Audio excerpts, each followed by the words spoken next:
Lijep pozdrav svima, ovo je posljednja video lekcija o Davidu Humeu. Započet ćemo nastavkom o gnoseologiji. David Hume kaže da spoznaje koje nisu došle od iskustva nisu pouzdane i dobre. I nije moguća objektivno nužna spoznaja o činjenicama. Ne postoji nikakva mogućnost metafizičke spoznaje, jer o takvim spoznajama iskustvo šuti. I takve su priče samo plod metafizičke spekulacije.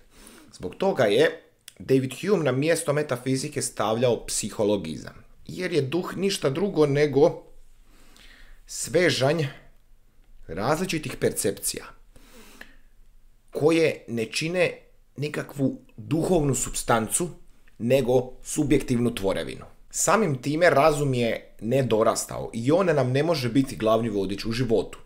Prema tome, David Hume je radikalan i skeptičan empirist. Taj skepticizam ne treba povezivati s Pironovim skepticizmom iz antičke grčke filozofije, niti s Descartovim skepticizmom. Dakle, niti je Hume ravnodušan kao što je Piron bio, niti mu je skepticizam metodička spoznaja kao kod Descarta. Skepticizam niti ne smije biti u čovjekovoj prirodi jer ga onda paralizira u svakoj djelatnosti.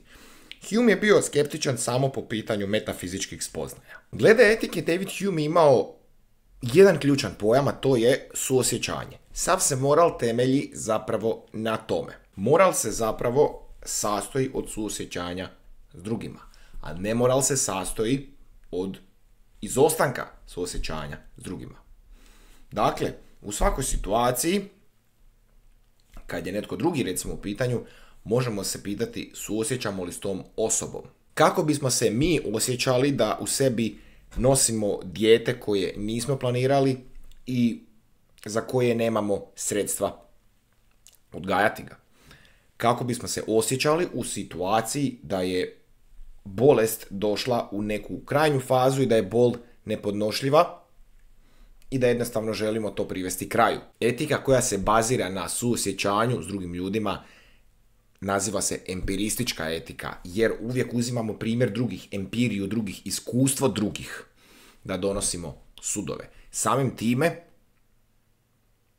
vidimo da nam je bolje u zajednici nego samima, jer se etika temelji na zajednici. Zašto? Zato što stalno suosjećamo ili ne suosjećamo s drugim ljudima. Volju treba odrediti u odnosu slobode i nužnosti.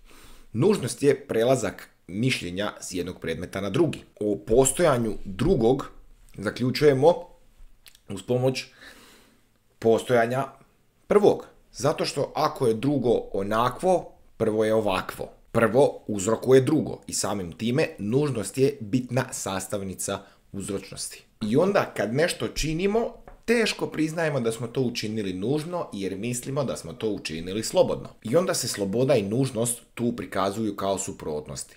Ako ne možemo u nečemu naći nužnost, onda je vrlo lako moguće da je sloboda tu imala prste. Dakle, ako pričamo o volji, moramo dobro paziti na slobodu i nužnost.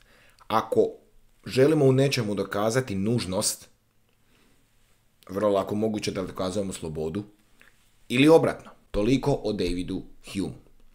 Koristio sam se udžbenikom Borisa Kalina, Povijest filozofije, priručnikom za pripremu ispita iz državne mature iz filozofije Dunje Marušić-Brezetić, udžbenikom Tomislava Reškovca Filozofija, te filozofskom krestomatijom Povijest filozofije Branka Bošnjaka.